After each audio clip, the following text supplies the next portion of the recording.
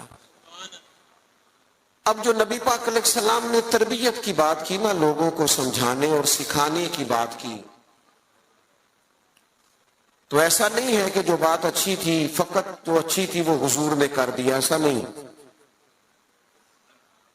بلکہ محبوب فرماتے ہیں میں مکارم اخلاق کی تکمیل کے لیے آیا ہوں، یعنی حضور نے وہ اچھی بات کی ہے کہ اس سے زیادہ اچھی بات ہو سکتی نہیں، آخری درجہ ہے خیر کا، اس سے زیادہ اچھی بات ہو نہیں سکتی۔ اللہ کے محبوب علیہ السلام نے جو تربیت فرمائی لوگوں کی، تو وہ تربیت تھی یتلو علیکم آیاتنا ویزکیکم، کہ محبوب تم پر آیتیں پڑھیں گے اور تمہارے باطن کو پاک فرما دیں گے۔ نبی پاک علیہ السلام کے سامنے جو جماعت آئی نا، سب سے پہلے حضور نے جن کی تربیت کی، سب سے جن لوگوں کو نبی پاک علیہ السلام سے فیض لینے کا اور امت میں بانٹنے کا اللہ تبارک و تعالیٰ نے موقع عطا کیا، وہ نبی پاک کے اہل بیت ہیں اور حضور کے صحابہ کرام ہیں۔ جو دنیا کے بہترین لوگ تھے نا، بہترین عقل و خرد کے لحاظ سے، فہم و فراست کے لحاظ سے، تقوی اور روحانیت کے لحاظ سے جو بہترین لوگ تھے، وہ اللہ تعالیٰ نے اپنے محبوب کی غلامی کے لیے منتخب فرمایا۔ انسانی مزاج اس طرح کا ہے کہ اس میں منفی چیزیں زیادہ آتی ہیں، طبیعت اس طرح کی ہوتی ہے کہ شر کو بعضوں کا دل جلدی قبول کرتا ہی مزاج ہوتا ہے۔ حضور علیہ السلام نے فرمایا اللہ تعالیٰ نے دوزخ کو خواہشات سے ڈھانپ دیا، جو چیزیں دل کو طبیعت کو جلدی اپنی طرف کھینچتی ہیں وہ دوزخ کی طرف لے جاتی ہیں، خواہشات نفسانیہ جو ہوتی ہیں، انسان کی طبیعت جلدی مائل ہوتی ہے۔ لوگوں نے جب دیکھا نا کہ ایک بہترین جماعت ہے حضور کے صحابہ اور اہل بیت کی، اور اتنی اعلیٰ جماعت ہے کہ نہ کبھی زمین نے ایسے لوگ دیکھے تھے، نہ آسمان نے کبھی ایسے لوگ دیکھے تھے، اور اللہ کے محبوب علیہ السلام کے فیضان نبوت سے یوں اجلے ہوئے ان کے باطن کہ دنیا میں وہ جدھر جدھر بھی گئے نا نور ہی بکھیرتے گئے۔ اب جب لوگوں نے یہ دیکھا نا کہ اتنی اہم جماعت ہے اور اتنا بڑا انقلاب اس نے برپا کر دیا ہے، اور اتنی زیادہ انہوں نے اس کے اندر دین کے اندر اور فتوحات کے اندر اضافہ کر دیا، اب شر پھیلانا تو بڑا ضروری ہوتا ہے۔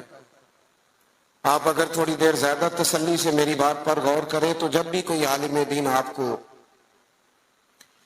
کوئی بات سنائے گا یا لکھے، نہیں کہتا کہ ڈائریکٹ حضور سے سنا ہے، وہ کہتے ہیں حضرت ابو ہریرہ سے روایت ہے، حضرت ابو دردہ سے روایت ہے، حضرت عبداللہ ابن مسعود فرماتے ہیں، سیدہ عائشہ صدیقہ فرماتی ہیں، وہ کسی نہ کسی صحابی کا نام لے کے روایت بیان کرے گا۔ آپ کو سمجھ آ رہی ہے میری بات کی؟ دنیا کے اندر سب سے زیادہ محبوب علیہ السلام کے ارشادات موجود ہیں، فرامین موجود ہیں، اور وہ امت پر احسان کیا ہے نبی پاک کے صحابہ نے۔ اب لوگوں نے یہ کیا کہ وہ ڈائریکٹ تو دین کو مشکوک نہیں کر سکتے تھے، انہوں نے اس طرح کیا کہ جو دین کو روایت کرنے والے تھے نا، جو دین کو آگے بیان کرنے والے تھے، ان لوگوں کو مشکوک کرنا شروع کر دیا۔ جب کسی بندے کی شخصیت مشکوک ہو جاتی ہے تو اس کی بات کیسے معتبر رہے گی؟ لوگوں نے چال یہ چلی، زیادتی یہ کی دین کے ساتھ کہ صحابہ اور اہل بیت کی لڑائیاں ثابت کرنی شروع کر دی، معاذ اللہ عداوتیں ثابت کرنی شروع کر دی، اور ان لوگوں کو مشکوک کرنا شروع کر دیا، تاکہ اب ظاہر ہے جب ایک شخص ہی مشکوک ہو جائے گا تو اس کی بیان کردہ بات کیسے ٹھیک رہے گی۔ تو جب آپ صحابہ اور اہل بیت کے تعلق سے کسی تشکیک کا شکار ہوتے ہیں تو جتنا دین وہ لائے، قرآن مجید کو جمع کرنا شروع کیا تھا حضرت صدیق اکبر نے، اور اس میں بھرپور کردار ادا کیا سیدنا عثمان غنی نے. تو جب آپ ان لوگوں کو ہی مشکوک کر دیں گے تو جو کام انہوں نے کیے وہ کیسے معتبر رہیں گے؟ خدا را دین کو سمجھنا، بات کو سمجھنا. اولین جماعت کے خلاف یہ سازش کی گئی. لوگ تاریخ کی کتابیں کھول کھول کے سامنے رکھتے ہیں اور لوگ جانے کیا کیا لے کے آتے ہیں. میں نے تو اللہ کا قرآن پڑھا ہے. رب قرآن مجید میں فرماتا ہے محمد الرسول اللہ والذین معہ اشداء علی الکفار. فرمایا محمد صلی اللہ تعالی علیہ وسلم اللہ کے رسول ہیں اور ان کے جو ساتھ لوگ ہیں وہ کافروں پر سخت ہیں. رحماء بینہم، آپس میں تو بڑے رحم دل ہیں. تو اللہ کا قرآن کہہ رہا ہے وہ آپس میں رحم دل ہیں، وہ آپس میں پیار کرنے والے ہیں، وہ ایک دوسرے کا احترام. اللہ کا قرآن کہتا ہے رحماء بینہم. میرا خیال ہے جب قرآن کی آیت سامنے آ جائے تو پھر تاریخ کی کتاب کی تو ضرورت نہیں رہتی، پھر تاریخی حوالوں میں الجھنے کی حاجت. اللہ نے کہہ دیا رحماء بینہم، وہ آپس میں مہربان ہیں. ہو ہلکا یاراں تو بریشم کی طرح نرم. رزم حق و باطل ہو تو فولاد ہے مومن. مومن تو آپس میں رحم دل ہوتے ہیں، ایک وجود کی طرح ہوتے ہیں. علامہ اسماعیل حقی رحمت اللہ نے لکھا ہے ایک مقام پہ نا تمام صحابہ بیٹھے تھے. ہمارا ایک مزاج ہوتا ہے کہ ہم عزتیں نہیں دیتے، طبیعت ہوتی ہے. اور کچھ لوگ ایسے ہوتے ہیں جنہوں نے طے کر لیا ہوتا ہے کہ مجھے عزت ملنی ضرور چاہیے. یہ بہت بڑا مشکل کام ہے. بہت سارے لوگ خود اپنے لیے پروٹوکول کا اہتمام کر لیتے ہیں، وہ زیادہ نقصان کا باعث ہوتا ہے.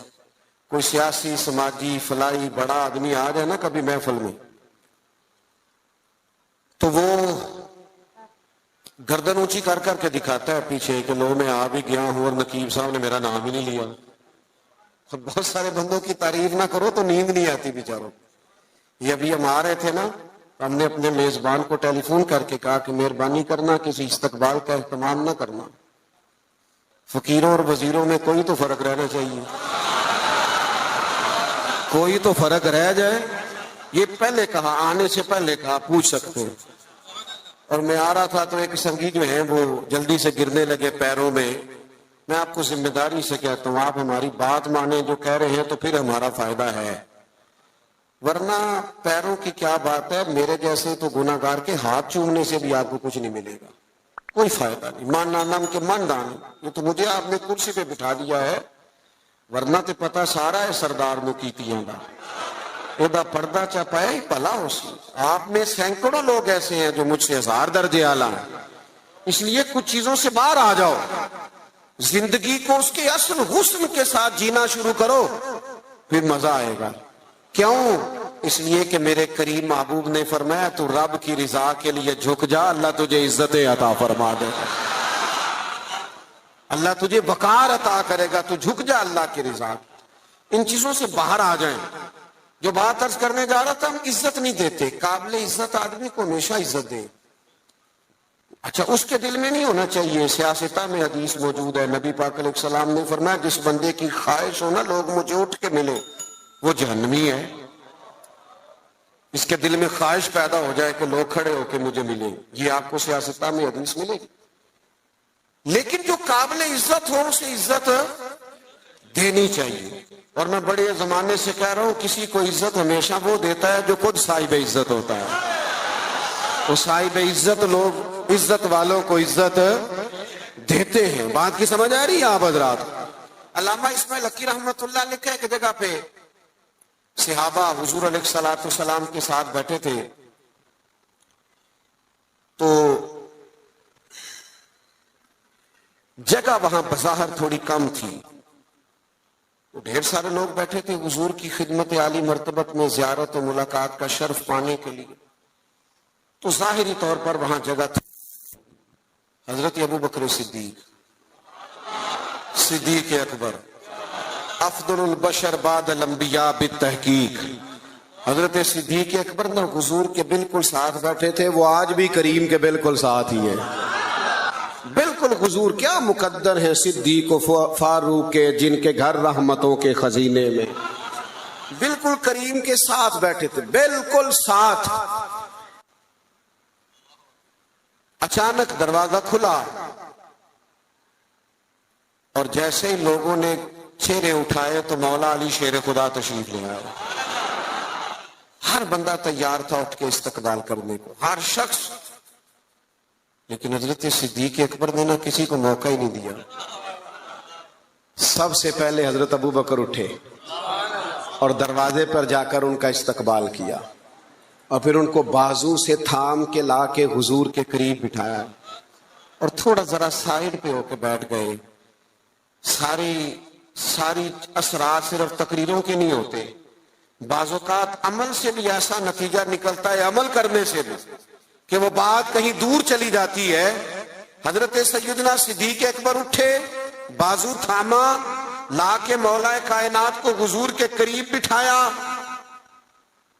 کسی نے تبصرہ نہیں کیا، محفل کا رنگ ہی بدل گیا، لوگوں کے ذہنوں میں تصور بھی بدل گئے۔ جب کیفیت اور ہو گئی تو اور کیا تبصرہ کوئی کرتا۔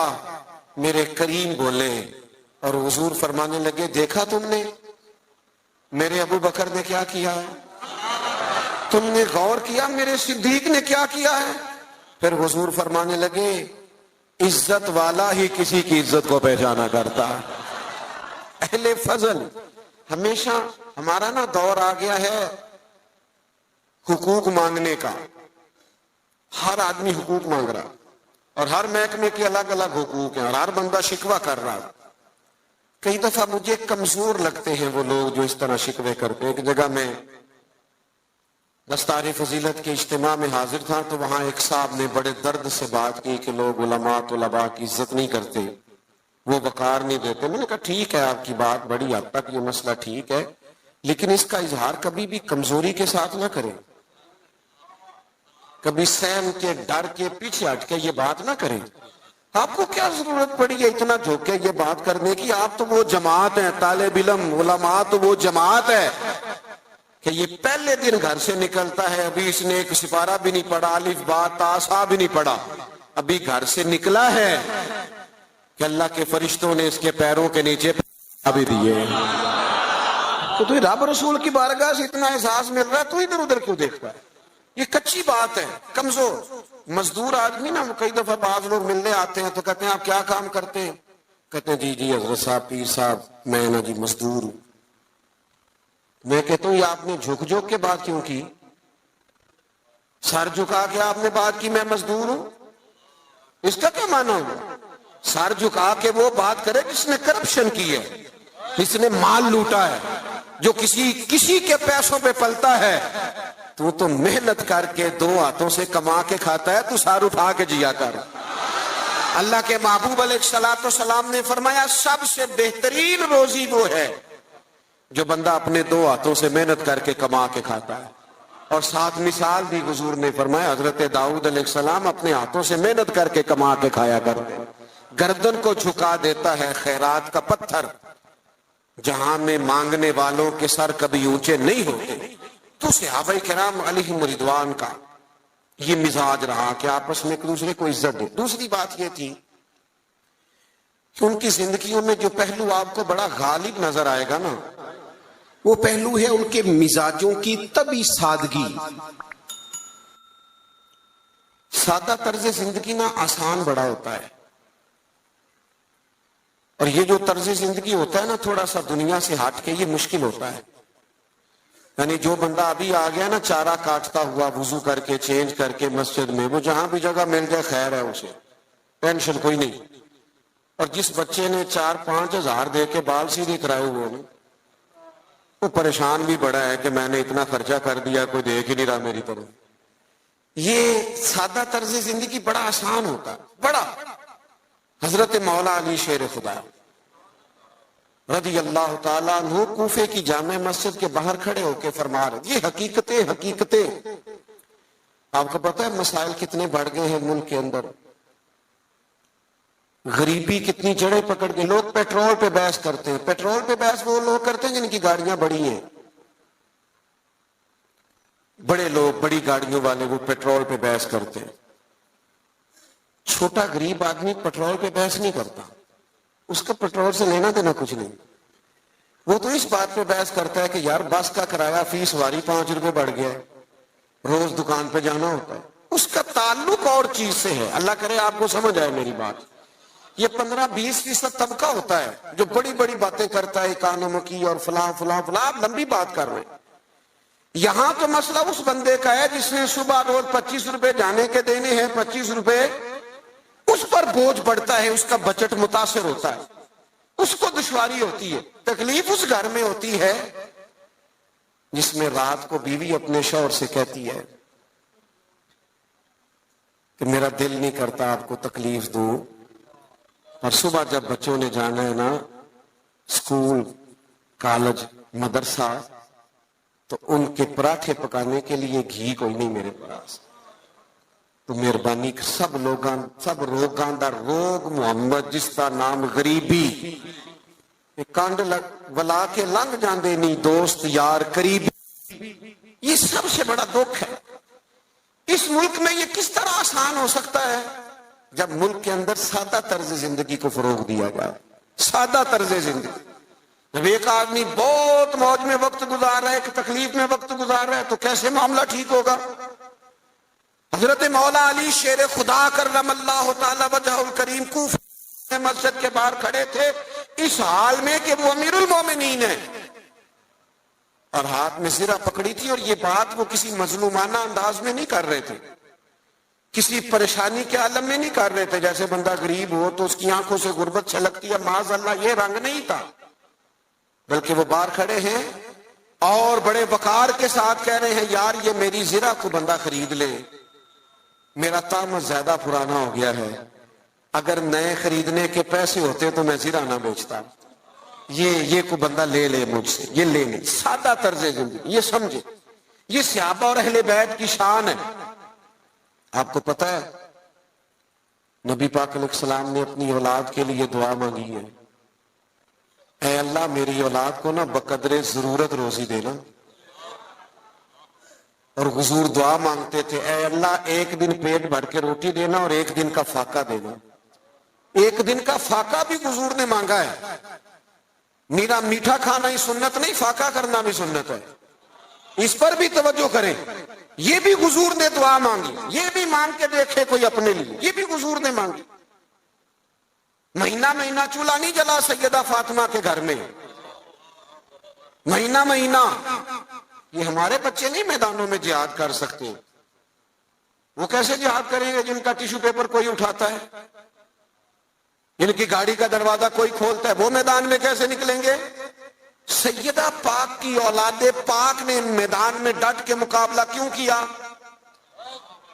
اس لیے کہ ان کی اماں نے مہینہ مہینہ کھجور سرکے پہ گزارا کرنا سکھایا ہوا تھا. ان کی ماں نے سکھایا تھا 3 دن روزے رکھنے, اور کھجور پانی سے سحری, کھجور پانی سے افطار. جب گھر کے اندر یہ سادگی کا حسن ہونا تو پھر بچوں کو مشکل نہیں ہوتی میدانوں میں کھڑا ہونے, پھر وہ طاقتور ہوتے, اعصابی طور پر مضبوط ہوتے. ہم نے دولت جمع کرنے کے نام پر اپنی اولادوں کو کمزور کر دیا ان لوگوں کے مزاج میں. اور یہی منہج صحابہ کا ہے. حضرت عمر فاروق رضی اللہ تعالیٰ عنہ کو بندہ ملنے آ جاتا تھا نا کبھی,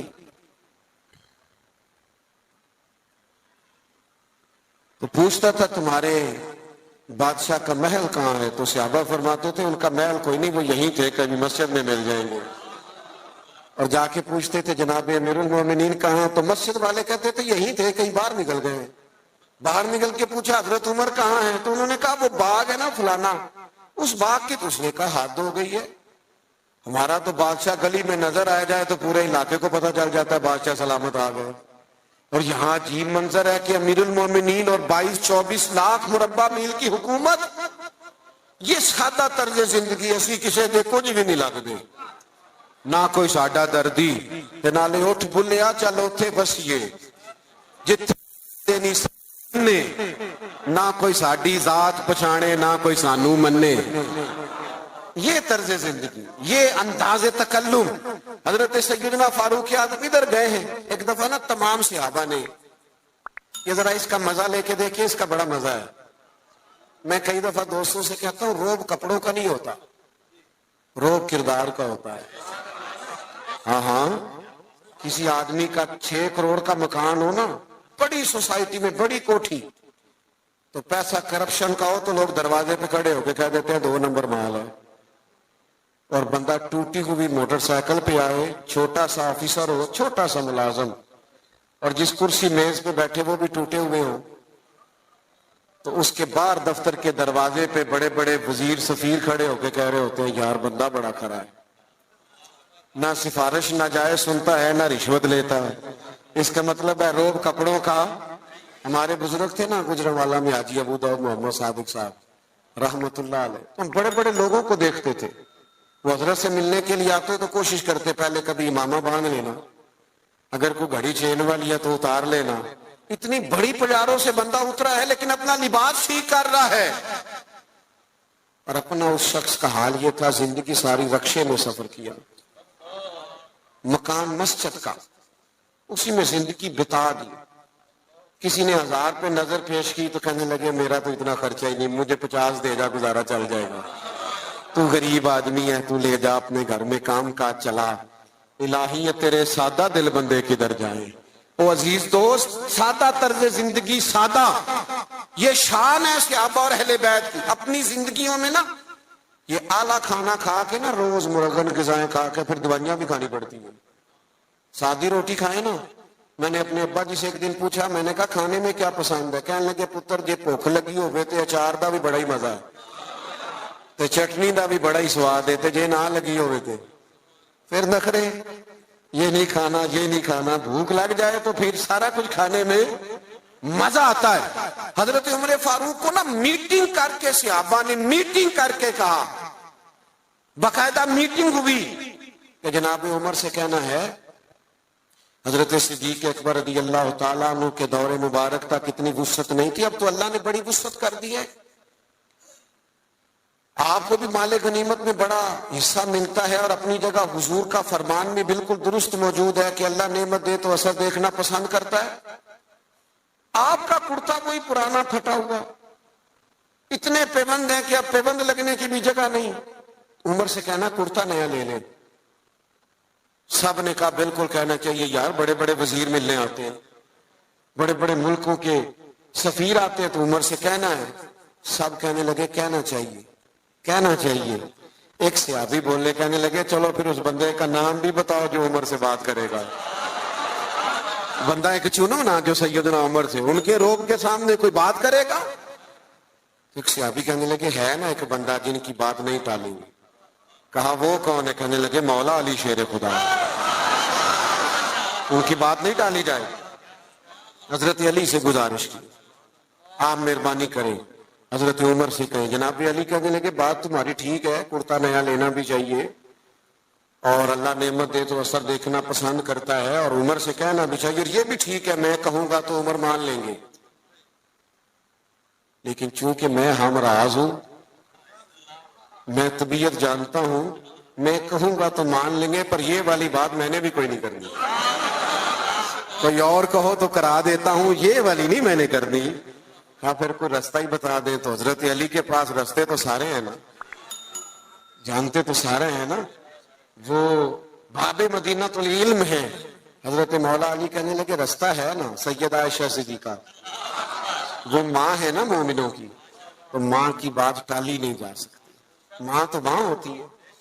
سیدہ عائشہ صدیقہ رضی اللہ تعالیٰ عنہ سے کہا آپ کہیے. تو سیدہ فرمانے لگی ٹھیک ہے. فوراً حکم دیا جناب عمر آئیں.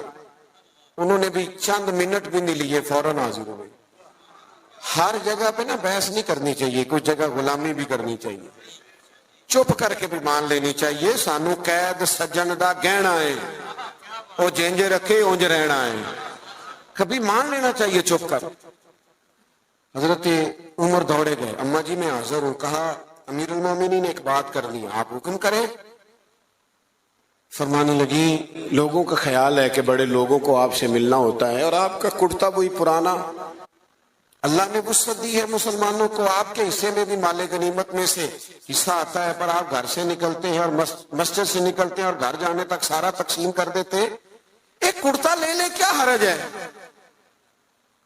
کوئی بات نہیں، کوئی تفصیل نہیں، کچھ نہیں. حضرت عمر چپ کر گئے. کہنے لگے اماں جی آپ کا حکم آ گیا، شام سے پہلے پہلے لے لوں گا. ہاں ہاں سانو قید سجن دا کہنا ہے، وہ جنج رکھے ایسا اونج رہنا، یہ حضور کی نسبت ہے، اس کا اکرام ہے. میں شام سے پہلے لے لوں گا، لیکن اگر آپ اجازت دیں تو ایک بات کر لوں چھوٹی سی. سیدہ کہنے لگی عمر کر لے. تو جناب عمر بات کرنے سے پہلے رو پڑے. کہنے لگے اماں جی یہ جو کرتا میں نے پہنا ہے نا، میں حضور کے زمانے میں بھی اسی طرح رہتا تھا. ابو بکر صدیق جب مجھے مشوروں کے لیے بلاتے تھے تو اسی طرح پیبند والے کرتوں میں جایا کرتا تھا. آپ حکم کریں گی تو شام سے پہلے پہلے لے لوں گا، لیکن میں اسی طرح رہتا تھا. اس طرز زندگی میں مجھے قرار ہے. تھوڑی دیر سناٹا چھا گیا، جواب کوئی نہ آیا. جب جناب عمر نے توجہ کی تو سیدہ عائشہ کے رونے کی آواز آ رہی. تھوڑی دیر کے بعد فرمانے لگی عمر جو صحابہ نے کہا وہ بھی ٹھیک تھا، لیکن جو آپ کہہ رہے ہیں وہ تو بالکل ہی ٹھیک ہے. آپ اپنے حساب سے جیئیں. ایک تو آپس میں محبت احترام، اور دوسرا طرز زندگی سادہ، اور تیسرا